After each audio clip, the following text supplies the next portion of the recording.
कल्पना कीजिए, आप एक रेगिस्तान में खड़े हैं और दूर आपको पानी की एक विशाल झील दिखाई देती है। आप प्यासे हैं, आप उस पानी की ओर दौड़ते हैं। जैसे जैसे आप पास पहुंचते हैं, वह झील और दूर हो जाती है। अंत में आपको समझ आता है कि वह कोई झील थी ही नहीं, वह केवल मृग तृष्णा थी। अब मेरा आपसे एक प्रश्न है, जब आप उस झील की ओर दौड़ रहे थे, तब क्या उस झील का कोई अस्तित्व था? आपका जवाब होगा नहीं।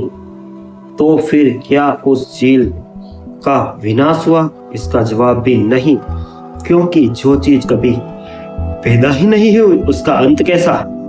यही अजातवाद है, अद्वैत वेदांत के शिखर की वह गूंज जो आपके अस्तित्व की नींव हिला देगी।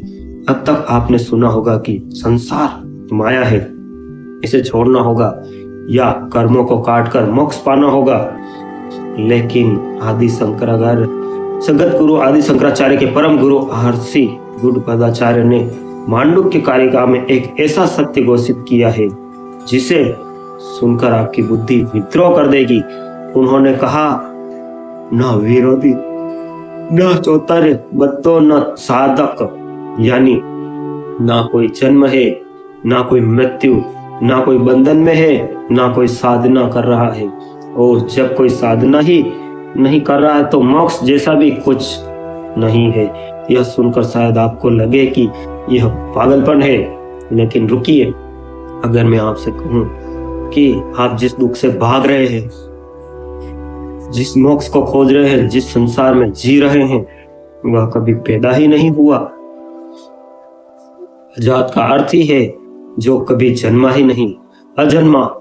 हम एक ऐसी दुनिया में रहते हैं जहां हम कारण और प्रभाव की कहानियों में उलझे हैं।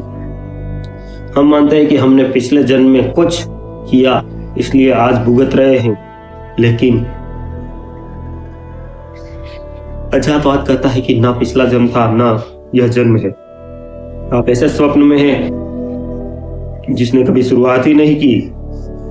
आज का यह वीडियो आपको उस शून्य की यात्रा पर ले जाएगा जहां पहुंचकर खोजने वाला खुद खो जाता है। क्या आप तैयार हैं उस सत्य का सामना करने के लिए? तो आइए, सब्सक्राइब कीजिए और वीडियो को एक लाइक कर दीजिए। अब चलते हैं हम इसी यात्रा पर जो आपकी आंखें खोल देगी। दोस्तों, मैं हूं योगी और आप देख रहे हैं ध्यान योगी मोटिवेशन। क्योंकि जहां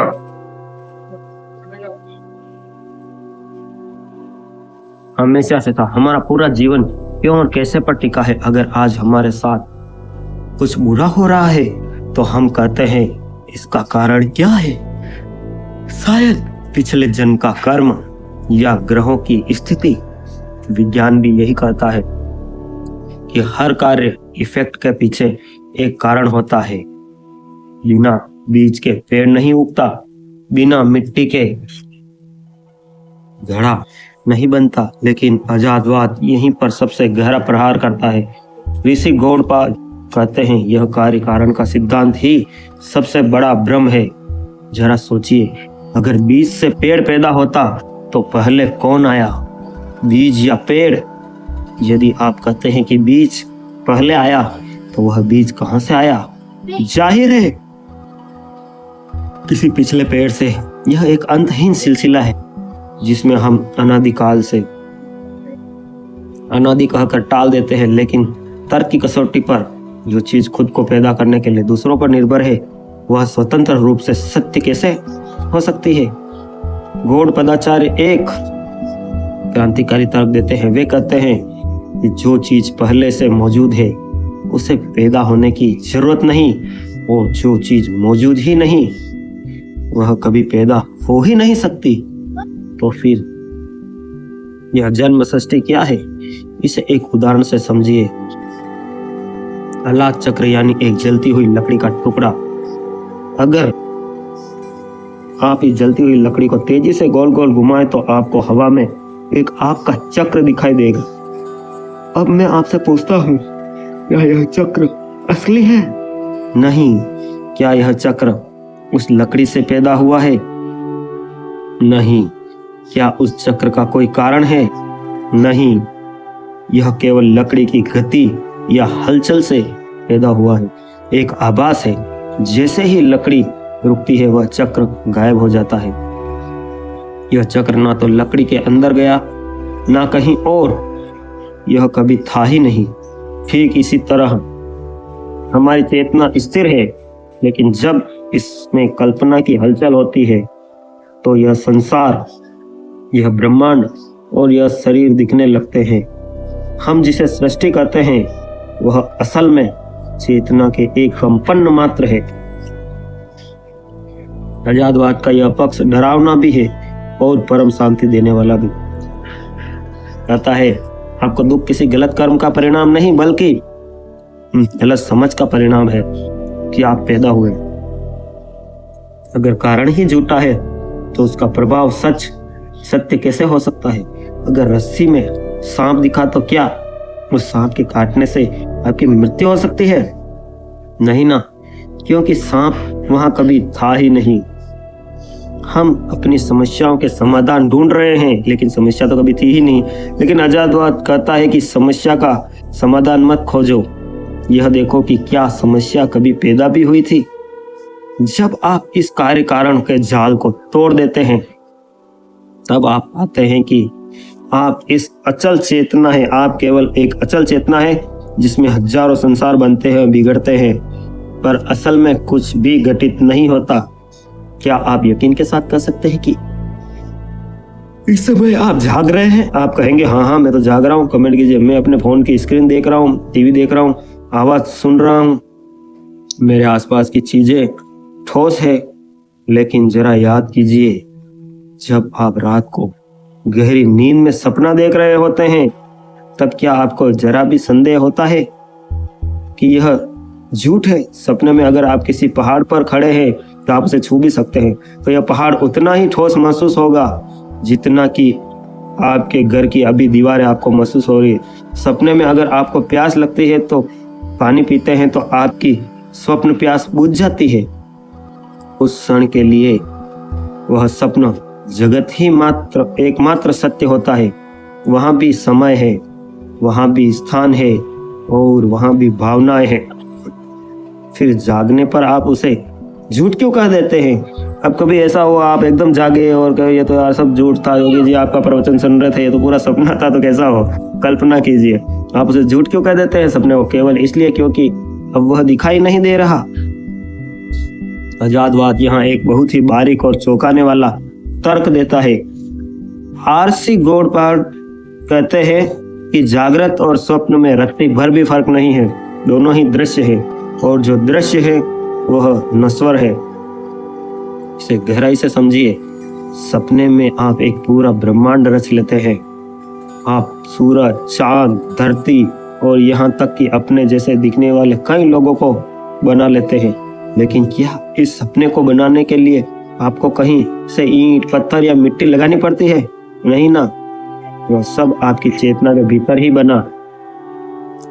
अब आप जागे तो क्या वह पहाड़ कहीं लुप्त हो गया? नहीं, क्योंकि वह कभी था ही नहीं। वह केवल चेतना का एक पूर्ण या विचार मात्र था।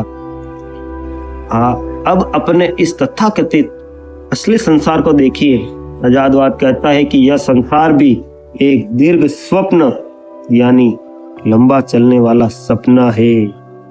हम इसे सच इसलिए मानते हैं क्योंकि इसकी निरंतरता ज्यादा है। लेकिन सत्य की परिभाषा क्या है? सत्य वह है जो त्रिकाल बाधित हो, कल भी था, आज भी है और कल भी रहेगा। क्या यह शरीर हमेशा था? नहीं ना। क्या यह हमेशा रहेगा? नहीं ना। क्या यह संसार हमेशा ऐसा ही था? नहीं। तो फिर जो चीज शुरुआत में नहीं थी और अंत में नहीं रहेगी, वह बीच में सच कैसे हो सकती है? गॉडफादर आचार्य कहते हैं, अंधावते च नास्ति वर्तन यतच्चा, अर्थात जो आदि शुरुआत में नहीं है और अंत में नहीं है वह वर्तमान में भी अस्तित्वहीन ही है। हमें यह केवल प्रतीत हो रहा है, जैसे रेगिस्तान में मृग तृष्णा का जल दिखता है। दिखता तो है पर वह वहां होता नहीं है। आप उस जाल से अपनी प्यास नहीं बुझा सकते। बुझाना चाहते हैं क्योंकि आप जानते हैं कि यह भ्रम है। अजातवाद हमें यहीं ले जाता है। वह कहता है कि जैसे ही आप इस जागृत संसार को एक सपने की तरह देखना शुरू करते हैं, आपकी सारी चिंताएं, सारे अहंकार और सारी पकड़ ढीली होने लगती है। अहंकार मिट्टी में मिल जाता है। अगर आप सपने में राजा है तो भी आपको गर्व नहीं होता, और अगर आप भिखारी है तो भी आपको दुख या शर्मिंदगी नहीं होती, क्योंकि आप जानते हैं कि बस आंख खुलने की देर है। लेकिन आजादवाद का अंतिम प्रहार इससे भी गहरा है। तैयार हो जाइए अगर आप जिगर रखते हैं। वो कहता है कि ना केवल सपना झूठा है बल्कि जागना भी एक भ्रम है। आप जिस परम सत्य को खोजने की बात कर रहे हैं वह कोई नई जगह नहीं है, आप पहले से ही वहां है। बस आप एक के बाद एक कई सपनों की परतों में उलझे हुए हैं। जिस दिन यह बोध हो जाएगा कि कुछ घटित ही नहीं हो रहा, उस दिन आप उस अजात अवस्था में होंगे जहां ना कोई शोर है ना कोई संसार। अब यहाँ पर एक ऐसा सवाल खड़ा होता है जो किसी भी गंभीर आध्यात्मिक खोजी की रातों की नींद उड़ा सकता है। देखिए, आप में देखने का जिगर है तो भी मैं पहले कह देता हूँ, ये बहुत ही गहरी बात है। अगर आजादवाद सत्य है, अगर कुछ भी पैदा नहीं हुआ, कोई संसार नहीं है, कोई बंधन नहीं है, तो फिर हम यहाँ क्या कर रहे हैं? हम ध्यान क्यों करते हैं? हम ग्रंथ क्यों पढ़ते हैं? और सबसे बड़ी बात, आप इस समय बैठकर इस वीडियो को क्यों सुन रहे हैं ईयरबड्स लगाकर? यहीं पर आजादवाद का सबसे खतरनाक और क्रांतिकारी मोड़ आता है, जिसे हम साधना कहते हैं। गौड़ पदाचार्य उसे माया का अंतिम और सबसे सूक्ष्म जाल मानते हैं। सुनिए क्यों। जब आप कहते हैं कि मैं मोक्ष पाना चाहता हूं, तो आप अनजाने में दो बहुत बड़ी गलतियां कर रहे होते हैं। पहली, आप यह मान लेते हैं कि आप अभी मुक्त नहीं हैं। दूसरी, आप यह मान लेते हैं कि मोक्ष कोई ऐसी चीज है जो भविष्य में किसी समय और किसी प्रयास से मिलेगी। आजादवाद कहता है कि खोज की ही यह चीज है जो आपको सत्य से दूर रखती है। इसे एक उदाहरण से समझिए। कल्पना कीजिए कि एक आदमी सपना देख रहा है। वह जेल में बंद है। सपने में वह बहुत साधना करता है, दीवारें लांघने की कोशिश करता है, संतरी को रिश्वत देता है और बड़ी मुश्किल से जेल से बाहर भाग निकलता है। जैसे ही वह बाहर आता है, उसकी आंख खुल जाती है, सपना जाग जाता है। जागने के बाद क्या वह कहेगा कि मैंने बहुत मेहनत की और मैं जेल से आजाद हो गया? नहीं ना। वह हंसेगा और कहेगा, मैं तो कभी जेल में था ही नहीं, मैं तो अपने बिस्तर पर आराम से सो रहा था। भागने की सारी कोशिश और यह पूरी जेल ही एक भ्रम थी।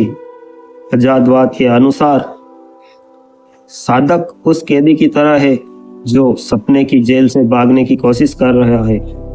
जब तक आप खुद को एक साधक मानते रहेंगे, आप यह स्वीकार करते रहेंगे कि आप अपूर्ण हैं, और जो खुद को अपूर्ण मानता है वह कभी पूर्णता को प्राप्त नहीं कर सकता। इसे ऐसे समझते हैं। एक बार मैंने देखा कि सपने में मैं एक तितली बन के उड़ रहा हूँ और फूलों पर मंडरा रहा हूँ। जब मैं जागा, बचपन की बात है, जब मैं जागा तो मैंने देखा मैं तो एक इंसान हूँ। अब मेरे पिताजी से मैंने एक प्रश्न किया कि जो मैं सपने में तितली था वो सच थे या अभी जो मैं इंसान हूँ यह सपना है? तो मेरे पिताजी हंसने लगे। और आपको भी कुछ समझ में आया तो कमेंट कीजिए। गॉड फादर कहते हैं कि यह पूरी आध्यात्मिक यात्रा मौन से मौन तक की यात्रा है, लेकिन हम इंसान इतने जटिल हैं कि हमें सरलता समझ में ही नहीं आती।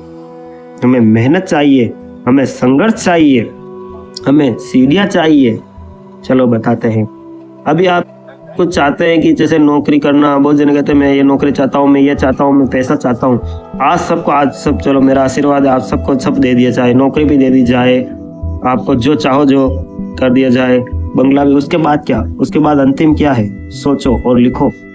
अगर सब कुछ हो गया तो आप बहुत भारी दुखी हो जाएंगे। दूसरा उदाहरण देता हूँ। पाश्चात्य मतलब पश्चिमी लोग, आज अमेरिकन वगैरह पश्चिमी लोग इतने ज्यादा, उनके पास तो सब कुछ है। हमारे यहाँ तो फिर भी आस है, हम गरीब है और अमीर होंगे फिर हम खुश रहेंगे, पर वो तो सब कुछ पा चुके हैं। अब वो साधना की तरफ, देवत्ववाद की तरफ, ग्रंथों की तरफ, भारतीय ग्रंथों की तरफ क्यों भाग रहे हैं? क्यों भारत के सदगुरु अमेरिका में इतने फेमस है और उनको लाखों अमेरिकन सुनते हैं? बताओ, कोई जवाब है तो कमेंट में दो। हमें संघर्ष चाहिए, इसमें उपनिषद हमें कर्म बताते हैं, फिर उपासना, फिर ज्ञान। लेकिन अजातवाद उन सभी सीढ़ियों को एक झटके में हटा देता है। संगीत यह कहता है कि छलांग मत लगाओ, बस यह देख लो कि तुम पहले ही वहां खड़े हो, जहां तुम पहुंचना चाहते हो तुम पहुंच ही चुके हो। यहाँ एक और गहरी बात है दोस्तों, अक्सर लोग पूछते हैं कि क्या गुरु की जरूरत है? कई जने कमेंट करते हैं आप मेरा गुरु बन जाओ। आजादवाद के स्तर पर गुरु वह है जो आपको कुछ देता नहीं है, बल्कि आपसे वह सब छीन लेता है जो आप नहीं है। अभी कल ईमेल आया था कि योगी सर हम आपको गुरु बनाना चाहते हैं। मैंने उनको कहा नहीं भाई, मैं शिष्य नहीं बनाता हूँ, मैं बस सत्य की खोजी हूँ और सत्य आप तक पहुँचने का ये परिश्रम, या यूं कह सकते मुझे खुशी होती है आप तक पहुँचाने में। अंतिम गुरु यह है कि जो आपको यह बता दे कि तुम्हें मेरी भी जरूरत नहीं है, क्योंकि जो तुम खोज रहे हो वह तुम खुद हो, तुम्हारे गुरु तुम खुद हो। वह साधन का जाल सबसे आखिरी पर्दा है। अहंकार जब हारने लगता है तो यह आध्यात्मिक अहंकार बन जाता है, उसे अपनी साधना पर गर्व होने लगता है। लेकिन आजादवाद उस अहंकार को भी भस्म कर देता है। यहाँ ना कोई पाने वाला है ना कोई खोने वाला। तो क्या हमें सब छोड़ देना चाहिए? नहीं, आजादवाद यह नहीं कहता कि आप काम करना छोड़ दे, वह कहता है कि कर्ता के भाव को छोड़ दो, कर्ता के भाव को छोड़ दो, दृष्टा बनता हो। जब आप यह जान लेते हैं कि समुद्र की लहरों का उठना और गिरना केवल पानी का ही खेल है और उससे समुद्र को कोई फर्क नहीं पड़ता, तब आप एक साक्षी बन जाते हैं, दृष्टा बन जाते हैं। लेकिन आजादवाद तो साक्षी से भी आगे की बात है, जहां साक्षी और साक्ष्य जो देखा जा रहा है, बीच की दीवार ही गिर जाती है, जो देख रहा है और जो देखा जा रहा है। केवल एक ही सत्ता बचती है, अद्वैतवाद, जो न कभी पैदा हुई न कभी समाप्त होगी। अक्सर आजादवाद को सुनने के बाद लोगों के मन में एक गहरा डर या भ्रम बैठ जाता है। वे सोचते हैं अगर कुछ है ही नहीं